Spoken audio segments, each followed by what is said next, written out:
Assalamualaikum warahmatullahi wabarakatuh. Alhamdulillahi rabbil alamin. Wassalatu wassalamu ala ashrafil anbiya'i wal mursalin wa ala alihi wa sahbihi ajma'in. Rabbi shrah li sadri wa yassir li amri wahlul 'uqdatam min lisani yafqahu qawli. سبحانك لا علم لنا إلا ما علمتنا إنك أنت العليم الحكيم ولا حول ولا قوة إلا بالله العلي العظيم بسم الله ما شاء الله لا قوة إلا بالله ما شاء الله كل نعمة من الله ما شاء الله الخير كله بيد الله ما شاء الله لا يصرف السوء إلا الله أما بعد. Alhamdulillah, kita sambung pengajian kita muka surat 68. Qala al-musannif rahimahullah, sutratul musalli wa daf'ul mari baina yadayhi, meletak sutrah dan menghalang orang melintas di hadapan orang yang sedang solat. Okey, letak sutrah depan kita, kemudian sekiranya ada orang yang nak lintas depan kita, kita halang dia. Maknanya kalau kita tak letak sutrah, orang lalu depan kita, kita tak boleh halang. Tak boleh halang. Kalau kita ada sutrah, orang lalu kita boleh sekat dia. Kalau tak letak sutrah, orang lalu, kita tak boleh halang. Wa yundabu lil musalli an yakuna baina yadayhi sutratun thulutha dira'in aw yabsutu musalla fa in ajaza khatta khattan ala thalathati adru'in fa yahrumul murur. Wa yundabu daf'ul mari bil ashal wa yazidu qadra al hajah kas-sa'il. فإن مات فهدر فإن لم يكن سترة أو تباعد عنها كره المرور وليس له الدفع ولو وجد في صف فرجة فله المرور ليسترها. Disunatkan kepada orang yang hendak salat meletak sutrah di hadapannya. Sutrah tu dia macam ni lah, macam kalau kita nak makan, kita hampak safrah ataupun sufrah, supaya bila kita makan nanti nasi jatuh, kita disuruh kutip makan nasi-nasi yang tumpah tu. Kata Syekh Nuruddin, cuba kita fikir, nasi yang tumpah pun Nabi suruh kita makan, apatah lagi nasi yang ada keliling pinggan tu. Jadi makan bagi habis. Ajak anak kita makan bagi habis. Nasi yang lekat tepi tulang, nasi yang lekat tepi tulang tu retuk makan. Hak jatuh pun Nabi suruh makan, apatah lagi yang memang duk ada dalam pinggan dah. Makan bagi habis. Itu safrah. Hampak, makan. Jatuh, kutip, makan. Kalau kotor, pergi basuh. Kalau kena najis, kita tak lalu nak makan, kita bagi dekat ayam. Itu kelebihan bela ayam. Nasi-nasi yang lebih itu boleh bagi ke ayam. Jangan buang membazir macam tu saja. Okey, yang kita petang ni kita baca tajuk sutrah. Sutrah ni bila nak semayang, kita hampak sejadah depan. Ataupun kita letak beg kita depan. Nabi pernah letak tongkat Nabi di hadapan. Itu nama sutrah. Hukum orang lalu, kita tengah semayang, orang lalu depan kita, hukum dia ada dua. Kalau kita letak sutrah, dia lalu tu dia berdosa. Tapi kalau kita tak letak sutrah, dia lalu tu dia makruh je, tak berdosa. Kita letak sutrah, dia lalu juga dia berdosa. Sebab tu kita halang dia, kita tak mau bagi dia berdosa. Halang dia, sekat dia. Dia nak lalu, dia sekat. Kita suruh lalu kat depan tu, depan sutrah. Jangan lalu depan aku, lalu depan sutrah. Kalau kita tak letak sutrah, dia lalu makruh. Dan kita tak boleh halang dia, biarlah dia lalu. Baik, disunatkan kepada orang yang hendak solat meletakkan sutrah di hadapannya berukuran 2/3 hasta. Ini 1 hasta. 2/3 tu lebih kurang sekaki. Daripada pergelangan tangan sampai ke siku namanya 2/3 hasta. Atau menghampas sejadah. Lah ni SOP di masjid memang semua kena bawa sejadah sendiri. Alhamdulillah dalam bab tu semua orang ada sutrah masing-masing. Kita tengok dalil an Ibnu Umar radhiyallahu anhuma, daripada Ibnu Umar radhiyallahu anhuma, anna Rasulullah sallallahu alaihi wasallam, sesungguhnya Rasulullah sallallahu alaihi wasallam, kana idza kharaja yaumal 'id amara bil hirbah fatudau baina yadayhi. Apabila Rasulullah keluar pada hari raya, baginda memerintahkan agar diletakkan lembing di hadapannya, pacak lembing depan Nabi. Kemudian Nabi salat ke arahnya, fa yusalli ilaiha wan nasu wara'ahu, wa kana yaf'alu dhalika fi safar, muttafaqun alaih. Nabi salat Nabi diikuti oleh para sahabat yang berada di belakangnya. Perkara sebegini turut dilakukan oleh baginda dalam musafir. Jadi kalau sembahyang berjamaah, memadai imam seorang sudahlah. Imam seorang letak sutra, jemaah belakang tak payah letak sutra pun tak apa. Sutratul imam sutratan lil makmum. Sutrah imam dikira sebagai sutrah bagi sekalian makmum. Tadi pagi tadi saya sebut dah, imam pastikan ada sutrah, baru tepat, baru solat berjemaah tu menepati sunnah. Kalau harap dinding saja, imam semayang tu dinding depan sana tu, tak boleh. Sutrah ni dia kena rapat. Kalau kata dinding kena rapat, paling jauh pun 3 hasta saja. Antara imam dengan dinding 3 hasta. Jadi imam dengan dinding jauh, berapa meter tu dinding depan, maka letaklah sutrah. Banyak juga masjid-masjid ni pembeli satu kayu yang design tu cantik macam kubah tu, dipacak kayu tu depan imam solat. Boleh letak meja, boleh letak bangku sebagai sutrah. An Sahlin, daripada Sahal bin Abi Khathmah radhiyallahu anhu berkata, Rasulullah sallallahu alaihi wasallam bersabda, apabila seseorang kamu ingin mendirikan solat, maka menghadaplah ke arah sutrah dan dekatilah ia, supaya syaitan tiada kekuatan untuk memotong solat itu, untuk ganggu. Baik, kita baca sambung matan. Jika tidak mampu meletakkan sutrah atau sejadah, hendaklah dia membuat satu garisan. Digaris, khattan, dia sendiri itu orang nak sembahyang tu garis.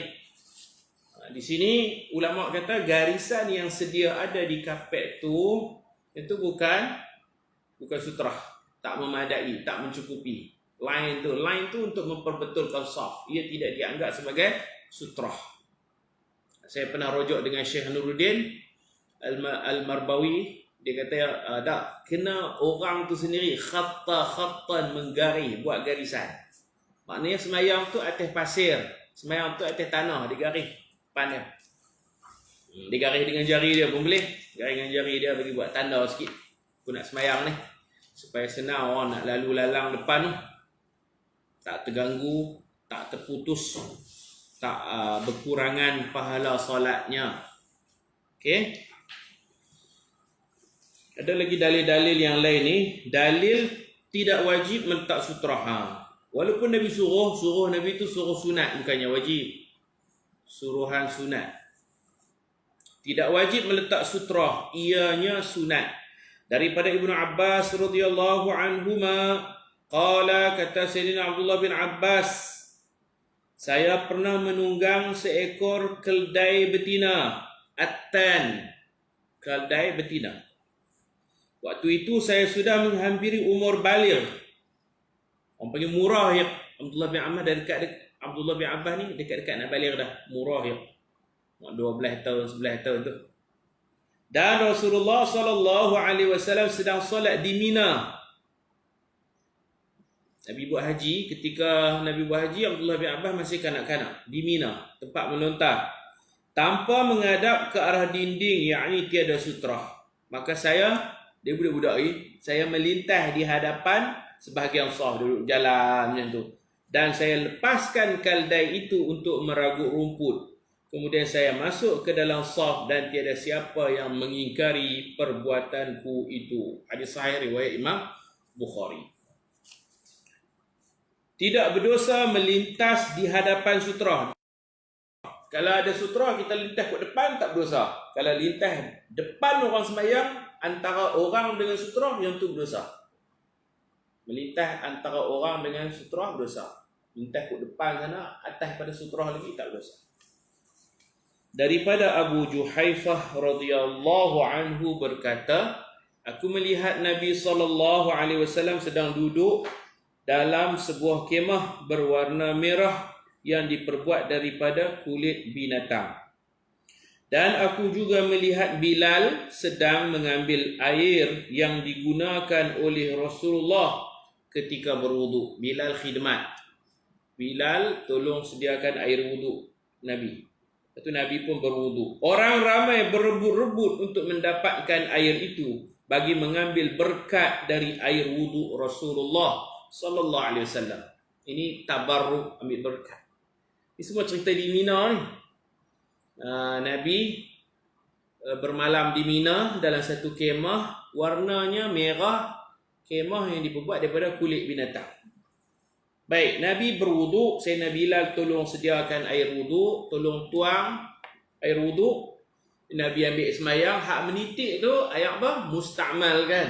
Ayat musta'mal Nabi tu para sahabat berebut-rebut.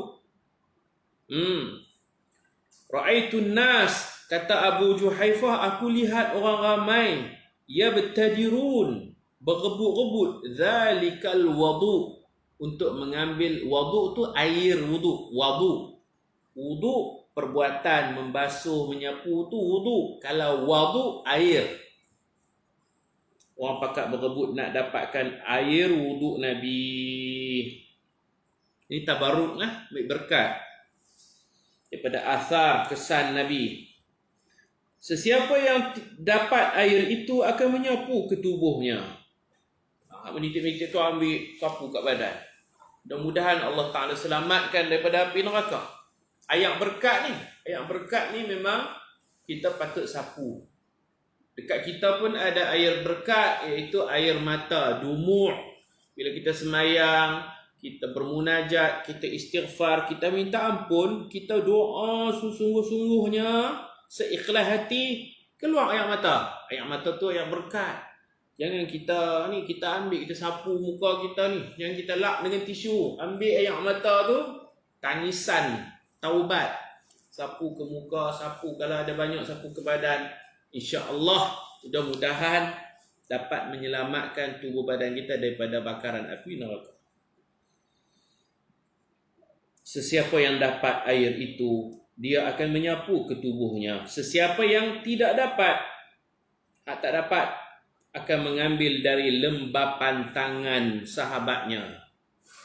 Kemudian aku melihat Bilal mengambil tombak dan memacaknya di atas tanah.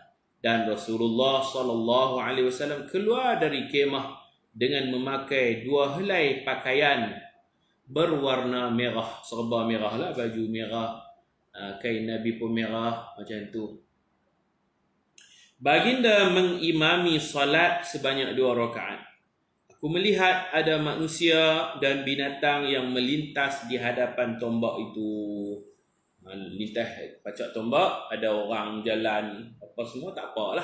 Natang nak lalu pun tak apa.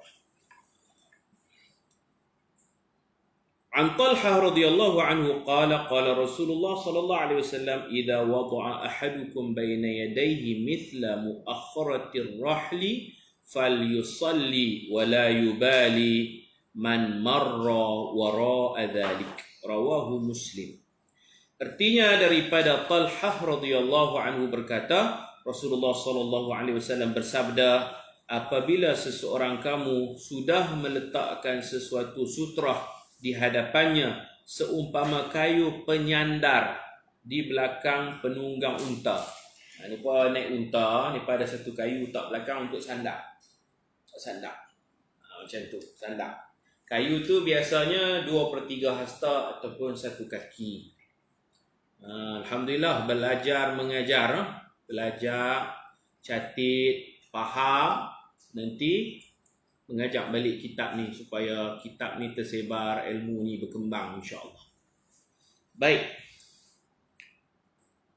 Nabi kata kalau kita dah letak sutrah alal aqal, sekurang-kurangnya saiz dia tu panjangnya tu sekaki, letak tegak depan kan, maka dia boleh solat dan usah dipedulikan lagi siapa yang lalu di hadapan kayu itu. Waalaikumsalam warahmatullahi wabarakatuh. Baik. Jarak antara orang semayang dan sutrah itu tidak lebih dari 3 hasta. Ini yang saya sebut tadi.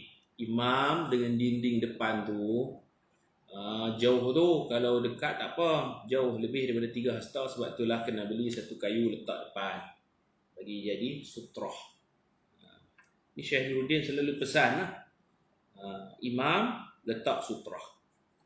Kalau dia ada selendang, dia hampaklah selendang dia. Dia hampak selendang dia tu. Baik.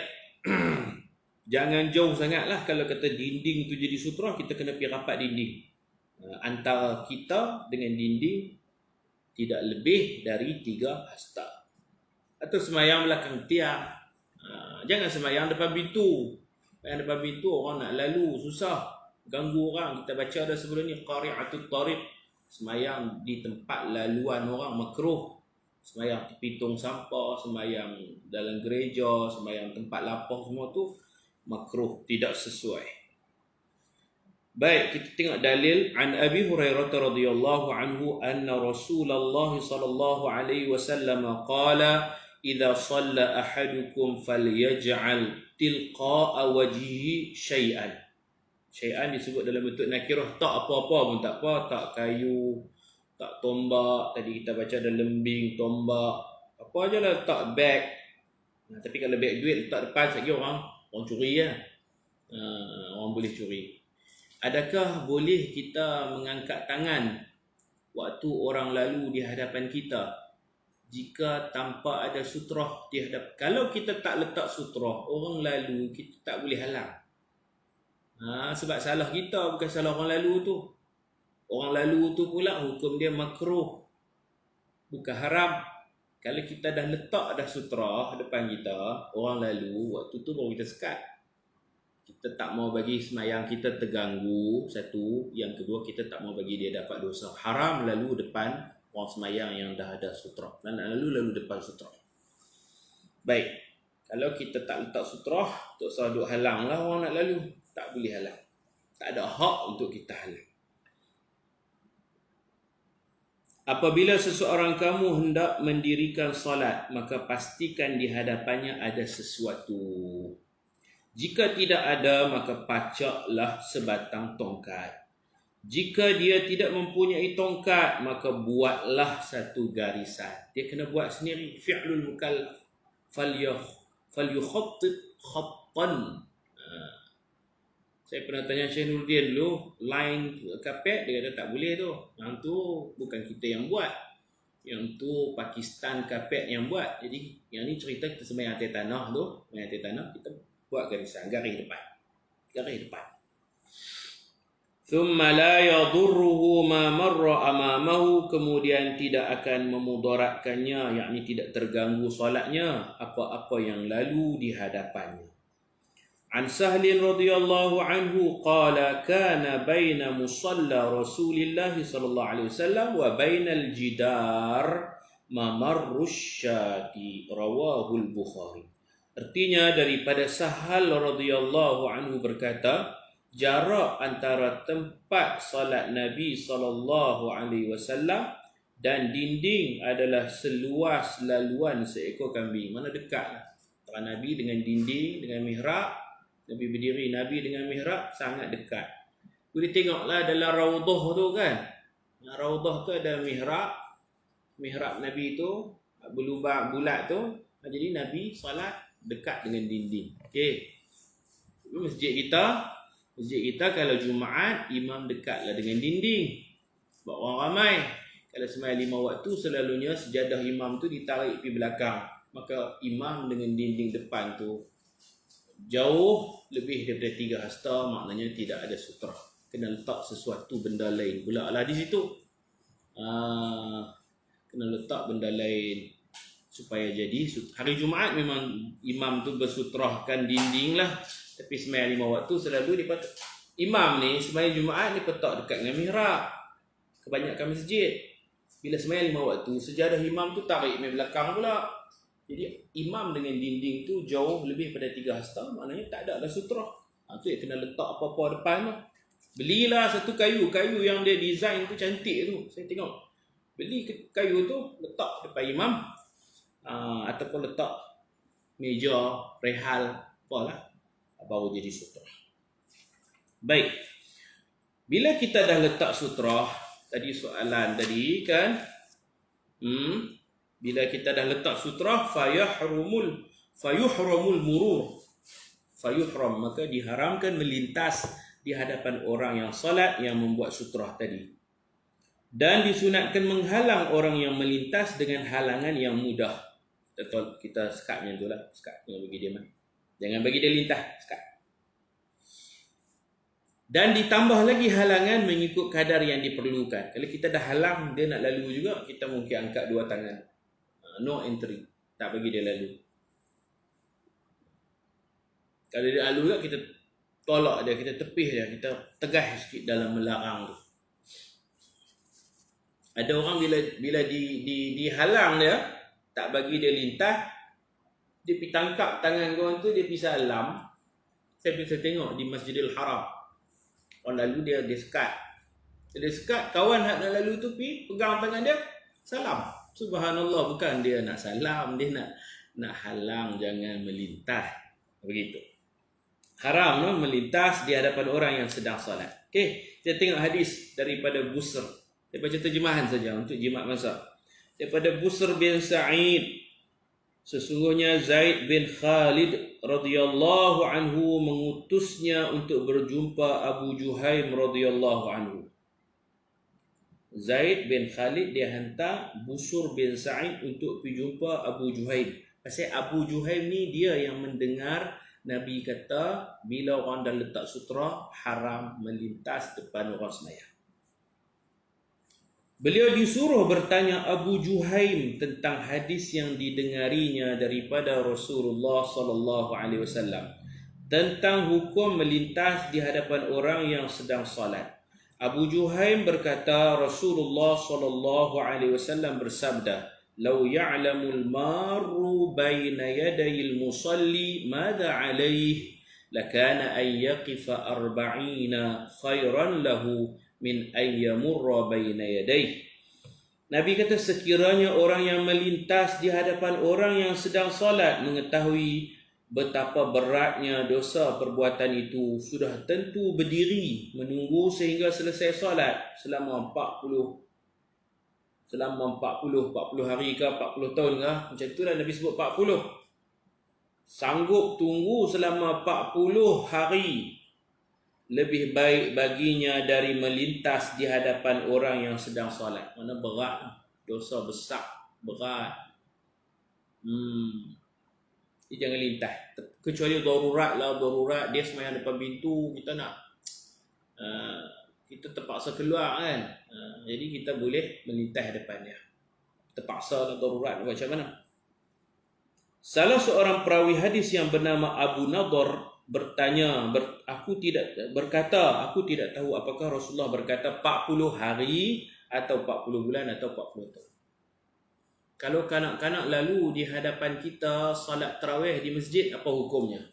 Kita ni makmum. Dalam salat berjemaah, sutrah tu yang pentingnya imam. Saya tekan tadi imam. Imam letak sesuatu sebab dinding jauh. Kalau dinding dekatnya imam tak apa. Okey. Bila imam solat ada sutrah, bagi makmum hak belakang ni tak apa, macam orang batai. Orang batai dia nak keluar, dia terpaksa lintas. Kita jangan duduk sekat dia, dengan sekat dia. Kita makmum, imam kita dah ada sutrah, tak apa dah. Sutratul imam, sutratan lil makmum. Sutrah imam itu sudah okey dah, sudah dikira sutrah bagi makmum. Jadi kita semayang, ada orang batai, batal wuduk ke, dia nak tercirit ke, dia lalu depan kita, kita jangan duduk sekat. Jadi imam letak sutrah, sudah cukup.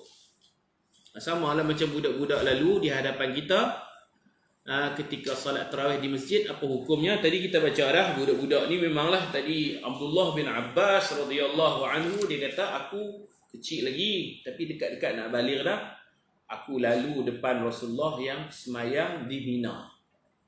Jadi tak ada masalah lah, budak-budak tak ada dosa apa. Okey, baik. Ustazah Syatirah tanya, sejadah kita boleh jadi sutrah tak Ustaz? Sejadah yang kita bawa sendiri jadi sutrah. Kalau sejadah yang memang tok siap hampak lah tu tak jadi, melainkan kita kena angkat, retuk-retuk, hampak balik, baru dia jadi sutrah. Kalau kapet yang pasang siap di lantai, itu juga bukan sutrah. Sutrah perlu diletak, perlu kecuali dinding dengan tiang lah, tapi yang buat lah tu tiang memang sedia ada, dinding pun ada, kita bergerak pergi situ, kita bergerak pergi ke belakang tiang tu jadi sutrah. Kita pergi cari dinding tu, aku nak sembahyang tahun ni, main sunat, maka dinding tu jadi sutrah. Sejadah kita bawa mai ikut SOP, sejadah tu dikira sutrah. Alhamdulillah. Bukan di masjid surau je, di rumah kita pun serupa lah, kena letak sutrah supaya mudah orang nak lalu depan tu. Baik. Dan disunatkan menghalang orang yang melintas, bukan wajib. Sunat kita halang dia dengan halangan yang mudah, ringan, dan ditambah lagi halangan mengikut kadar yang diperlukan. Kita baca hadis muka surat 72. Daripada Abu Salih As-Samman berkata, aku melihat Abu Sa'id Al-Khudri radhiyallahu anhu pada hari Jumaat. Beliau sedang solat. Solat ni solat sunat. Abu Sa'id Al-Khudri sedang solat, menghadap kepada suatu tempat yang menutupinya dari orang ramai. Sembahyang dekat dinding, sembahyang dekat tiang macam tu. Sayyidina Abu Sa'id Al-Khudri. Tiba-tiba ada seorang pemuda dari Bani Abi Mu'ayyub yang ingin melintas di hadapannya. Maka Abu Sa'id Al-Khudri menolak pemuda itu di dadanya. Nak lintas, dia halang dekat dada. Dia tolak dada kawan tu, tak bagi lintas.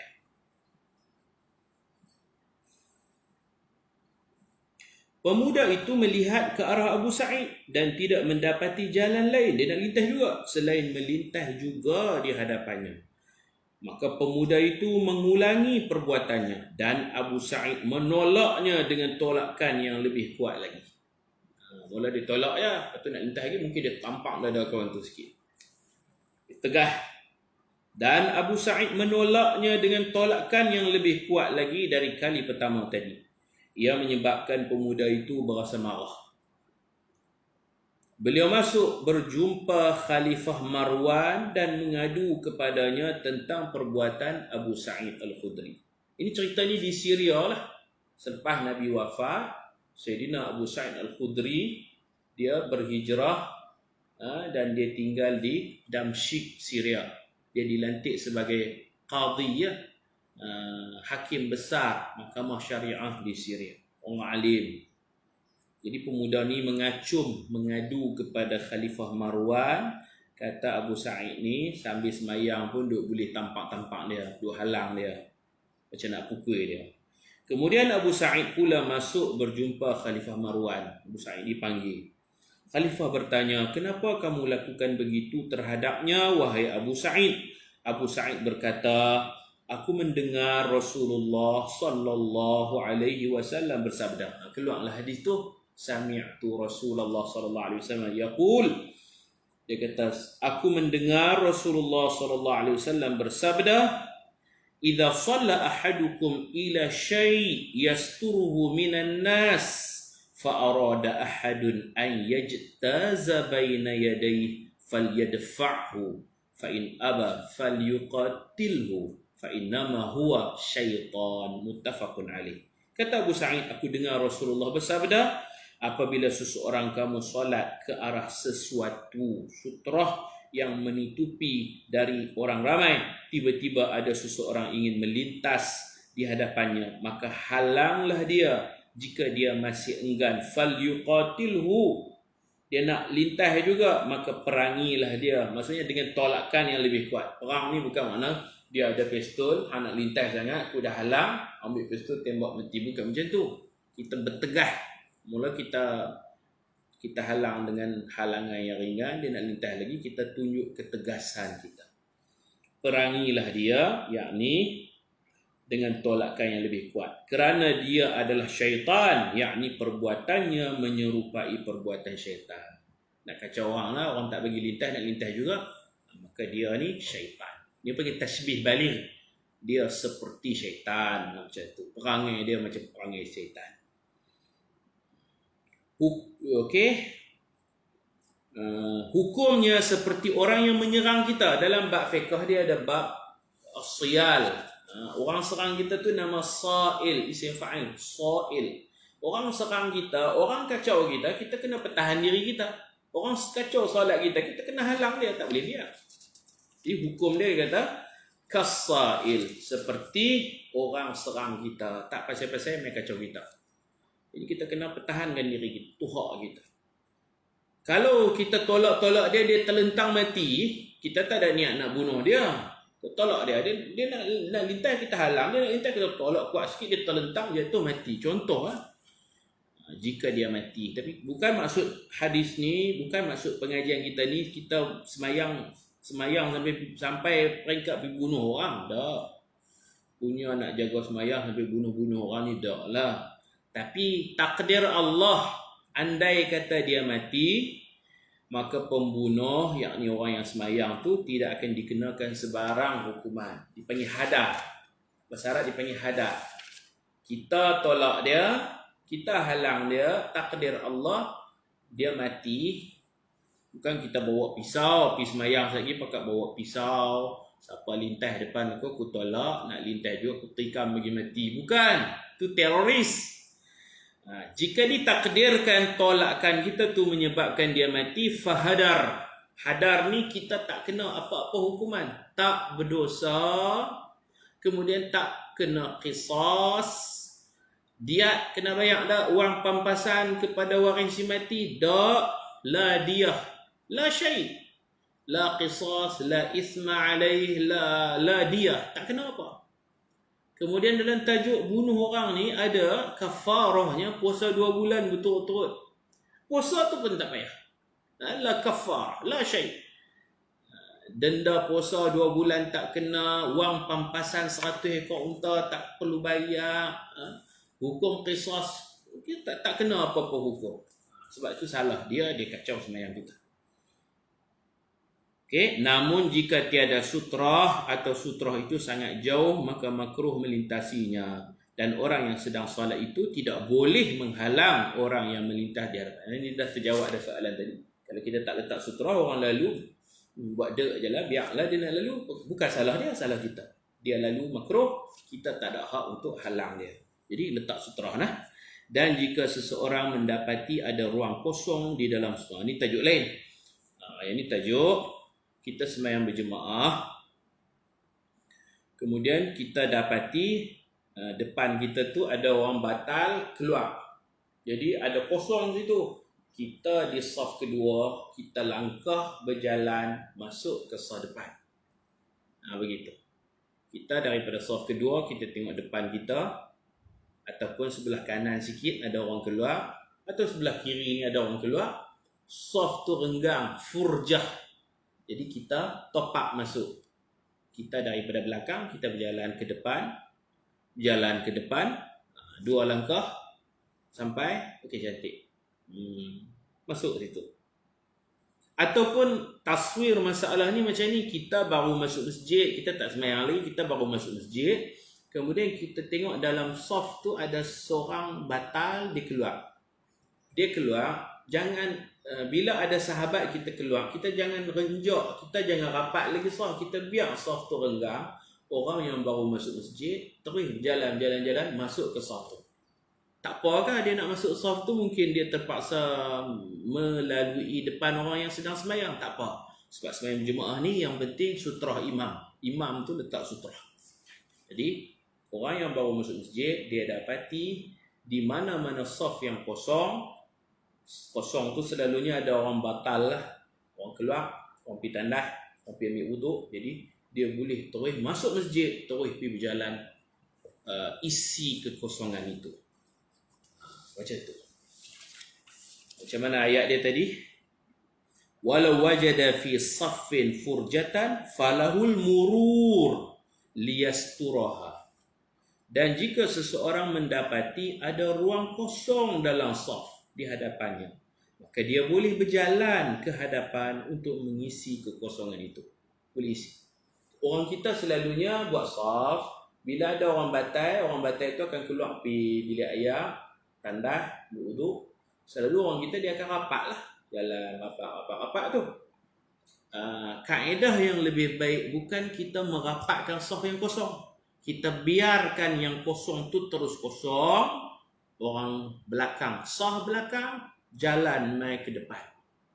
Kalau saf belakang tu tak mau jalan mai depan, mereka semua pakai khusyuk, tunduk tengok tempat sujud, tak jalan. Jarang kita jumpa orang belakang, saf belakang langkah ke depan, jangan. Bila tak ada siapa jalan, jangan biar lama sangat kosong tu. Siapa-siapa yang baru masuk masjid, baru nak join jemaah, dia boleh jalan falahul murur, dia boleh lintas orang yang duduk sembahyang, lintas, pergi top up, pergi isi tang kosong tu. Faham tak? Macam tu. Jadi saya pesan kepada pelajar-pelajar saya, bila ada orang batai, saf depan ada orang batai, jangan rapat. Orang belakang mai ke depan. Saf kedua berjalan ke saf pertama. Saf ketiga masuk ke ruang kosong di saf kedua. Seperti mana kita boleh unduk belakang, macam tu juga kita boleh langkah ke depan. Tak ada jadi masalah. Macam di Haramain boleh lalu depan saf. Ya, kalau kita sakit perut, nak terkencing dan sebagainya, kita boleh lalu depan orang sembahyang. Jangan lalu depan tu imamnya. Imam dia sembahyang dekat dengan Kaabah, itu sutrah dia. Kita boleh. Begitu juga kalau kita tak dapat saf, duk tercari-cari saf, orang dah sembahyang dah, tiba-tiba ada ruang kosong, kita boleh jalan masuk, isi kekosongan. Boleh. Okey, habis tajuk tu. Sekarang kita masuk tajuk baru. Ni real punya ni. Ini tajuk yang sangat penting. Babu sifatis salah. Bab sifat salat. Cara-cara kita nak sembahyang. Macam mana kita rokok, macam mana tangan kita, macam mana jari kita buka ke tutup ke, angkat takbir. Oh, tajuk ni sangat penting. Tajuk ni memenuhi apa yang Nabi cakap. Sallu kama ra'aitumuni usalli. Semayanglah seperti mana kamu lihat aku semayang. Kita nak semayang gaya Rasulullah, kita nak semayang dengan cara Rasulullah. Inilah tajuk dia. Babu sifatil salat, bab sifat salat. Lepas kita mengaji ni, kita faham, kita tiru semayangku seperti semayang Rasulullah sallallahu alaihi wasallam. Baik. Dia mula dengan berdiri. Macam mana cara kita nak berdiri? Al-qiyamu ila salah wal qiyamu fi saf. Berdiri untuk menunaikan salat dan memasuki saf. Yundabu an yaquma laha ba'da faraghil iqamah wa yundabu as-safful awwal wa taswiyatu as-sufuf walil imam akad wa itmamu as-saffil awwal fal awwal wa jihatu yaminil imam afdal. Disunatkan berdiri selepas selesai iqamah. Maknanya kita pergi masjid awal, kita buat semayang, kalau awal tahiyatul masjid, lepas azan kita buat qabliyah. Okey, kita buat qabliyah 2 rakaat.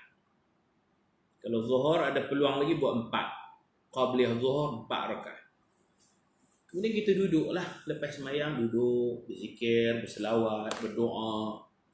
Doa yang paling baik, doa selepas salat qabliyah.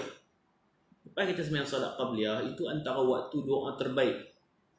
Kerana Nabi sebut ad-du'a bainal adhan wal iqamah, doa yang terletak antara azan dan iqamah.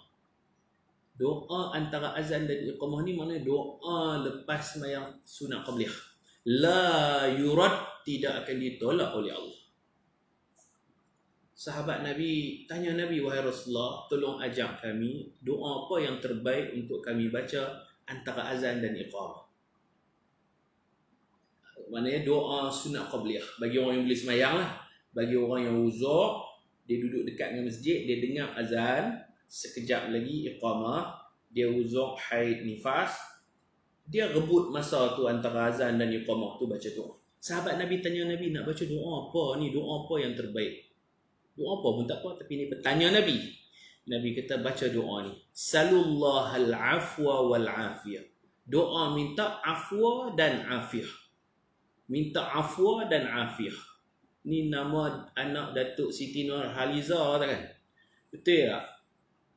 Datuk Siti Nurhaliza anak dia, yang sulung afiyah, yang nombor 2 afwa. Mesti dicadangkan oleh orang-orang yang reti agama. Afwa wal afiyah.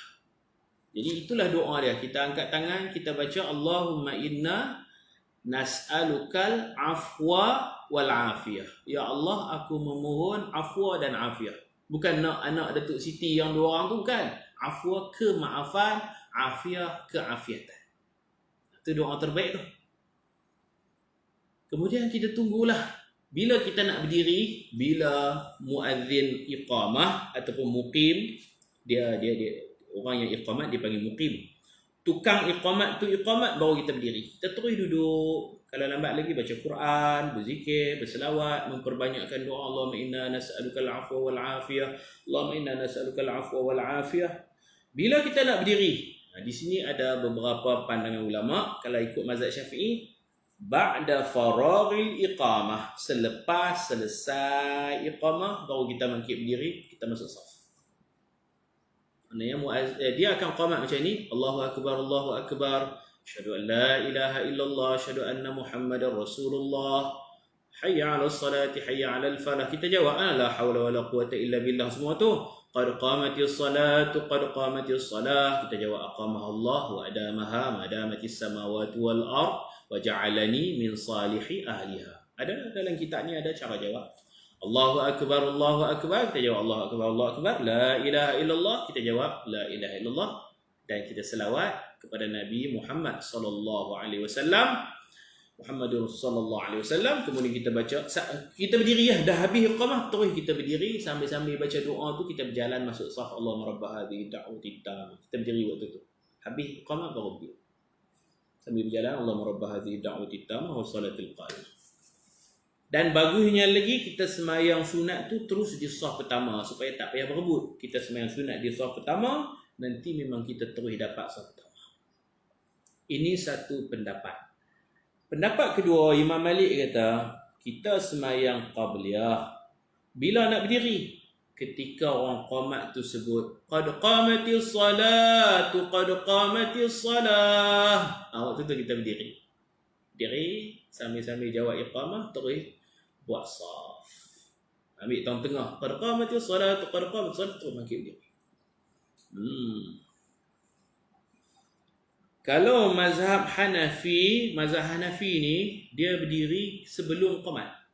Jadi orang yang nak qamat tu sebelum qamat dia akan kata saf, maksudnya dia panggil orang buat saf dah tu. Saf, tempat kita macam tu juga sebelum qamat. Saf, tu mazhab Hanafi. Kita dengar saf tu, kita terus berdiri, terus berjalan buat saf. Bila kita dah buat saf, baru dia qamat. Allahu akbar, Allahu akbar. Macam tu. Mana kita berdiri dulu baru qamat. Mazhab Syafi'i qamat dulu baru berdiri. Mazhab Imam Malik qamat sekerat sampai qad qamatis solat, cargas sepakat bangkit berdiri. Tempat kita orang tak mengaji ramai. Qamat habis dah pun duduk lagi. Qamat habis dah. Qad qamatis salatu, qad qamatis salah. Sebelum tu hayya 'alas salah, saya pesan beralih kanan, hayya 'alal falah beralih kiri. Qamat beralih juga seperti azan. Hayya 'alas salati, hayya 'alal falah. Qad qamatis salatu, qad qamatis salah. Allahu akbar, Allahu akbar. La ilaha illallah. Kalau kita betul-betul mazhab Syafi'i, la ilaha illallah. Bangkit berdiri terus. Ni dah dia baca doa, duduk lagi. Duduk kat tempat tu lagi. Allahumma rabb hadhihi da'wati tammah. Apa semua. Duduk, sapu muka, lepas tu dia buat lambat baru nak berdiri. Tak nampak cergas ni. Orang munafik, mereka berdiri tu qamu kusala. Boleh cari Al-Quran tu. Qamu kusala. Mereka berdiri untuk solat dalam keadaan malas-malas. Kita nak lawan, tak mau sifat munafik tu ada dekat kita. kita berdiri jangan kusala, jangan malah-malah. Habis qamat berdiri terus. Kalau nak bagus lagi, kita ni jenis sakit lutut. Kita ni tak boleh berdiri kalut-kalut. Orang tua-tua dia tak boleh nak berdiri cepat-cepat macam tu. Jadi ambil tangqad qamatus solah berdiri. Baik, sikit lagi. Dan sunat berada di dalam saf pertama. Kita baca dah hadis dulu. Kalau manusia tahu kelebihan melaungkan azan, kelebihan solat di saf hadapan, dan kelebihan datang awal untuk solat Jumaat, khususnya dipanggil at-tahjir, saful awal, sembahyang di saf pertama. Kelebihan an-nida, melaungkan azan. Kelebihan at-tahjir, datang awal ke masjid. Sudah tentu mereka akan berlumba-lumba sampai terpaksa apa? Terpaksa buat mengundi, cabutan undian. Dan kalau manusia tahu kelebihan salat Isya dan subuh berjamaah, la atauhuma walau habwan, sudah tentu mereka akan datang salat jemaah Isya subuh walau habwan, walaupun terpaksa mengangkat-angkat. Okey, salat jemaah dengan anak dan isteri, semua perempuan. Ustazah tanya, anak dia semua perempuan, yang lelaki suami je. Boleh tak anak perempuan ni qamat? Boleh, qamat tak apa. Ayah jadi imam, anak-anak perempuan dengan mak ni, anaklah qamat. Kalau ayah nak qamat boleh, ayah azan. Memang tak ada orang lain lah, suami lah. Suami ustazah lah azan sebab dia lelaki. Anak-anak semua perempuan. Baik, azan memang suami lah. Iqamah, isteri boleh, anak-anak boleh qamat. Bila kita nak berdiri, kita bagi tahu dah tadi, mazhab Syafi'i, habis-habis qamat carakan berdiri terus. Doa sambil berdiri, tak apa. Allahumma rabbah hadhihi da'wati ta. Jangan tunggu-tunggu lah.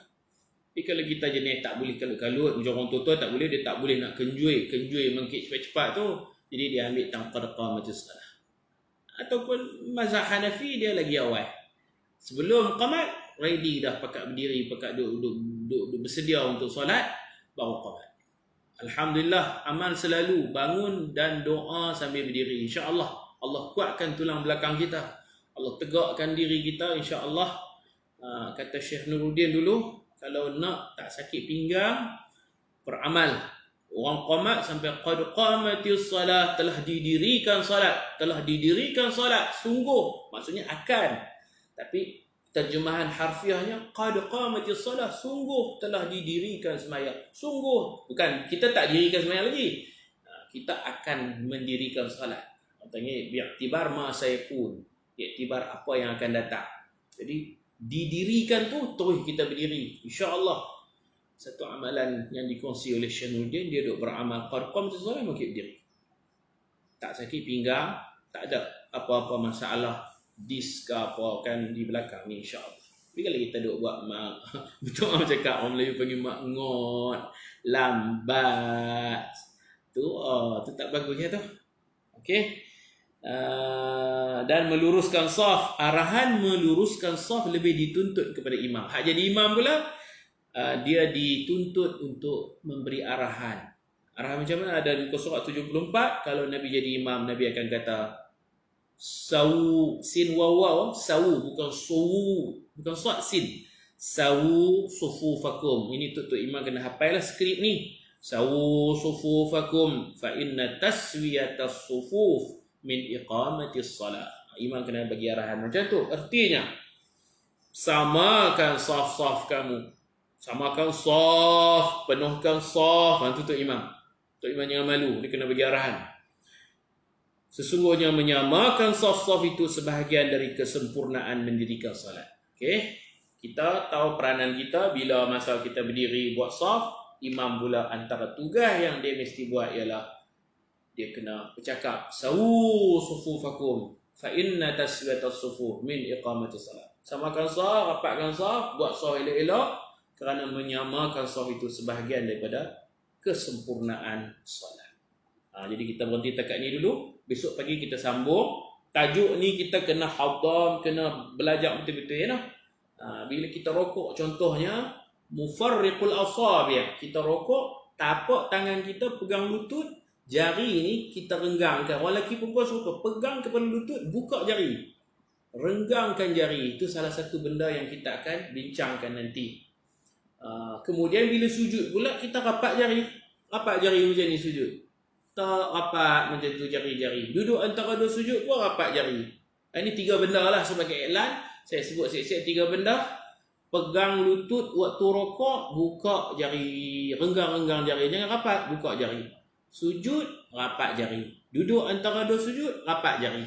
Hak lain-lain, esok kita belajar insya-Allah. Ingat 3 ni dulu. Buka renggang jari ketika memegang lutut waktu sujud. Rapatkan jari waktu sujud. Buka jari ketika rokok, pegang lutut. Rapat jari ketika sujud. Rapat jari ketika kita letak tapak tangan kita di atas lutut ni, di atas paha kita. Duduk antara dua sujud. Tangan kita atas paha. Jari kita ni jangan buka satu pun, rapat macam tu. Disiplin. Semayang macam Nabi. Kita sayang Nabi, kita cinta Nabi, kita semayang macam mana Nabi kita semayang, insya-Allah.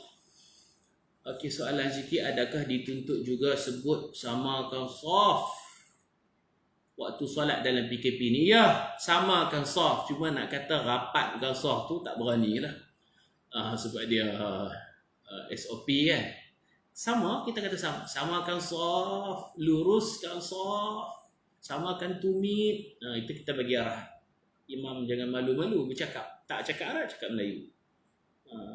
Cakap Arab pun bagus. Hafal lah sikit. Sawu sufufakum fa inna taswiyatas sufuf min iqamatis salah.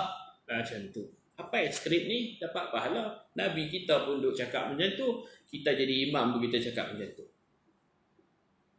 Baik, Alhamdulillah. Mudah-mudahan esok kita jumpa lagi. Pukul 7 pagi esok untuk kita sambung. Ini baru berdiri, belum lagi. Dia akan ajak pula bagaimana Nabi takbir, bagaimana tangan Nabi, gaya Nabi mengangkat takbiratul ihram dan sebagainya sampai selesai semayang. InsyaAllah kita semayang macam Nabi, ikut sifat semayang Nabi ni. Mudah-mudahan Allah berkati masa kita. Mudah-mudahan Allah jadikan kita umat Nabi yang baik, yang mendapat syafaatnya di akhirat nanti insya-Allah. Assalamualaikum warahmatullahi wabarakatuh. Subhanakallahumma bihamdika asyhadu an la ilaha illa anta astaghfiruka wa atubu ilaik. Bismillahirrahmanirrahim. Wal 'asr innal insana lafi khusr illa alladhina amanu wa 'amilus salihat wa tawasaw bil haqq wa tawasaw bis sabr. Assalamualaikum warahmatullahi wabarakatuh. Alhamdulillah, terima kasih.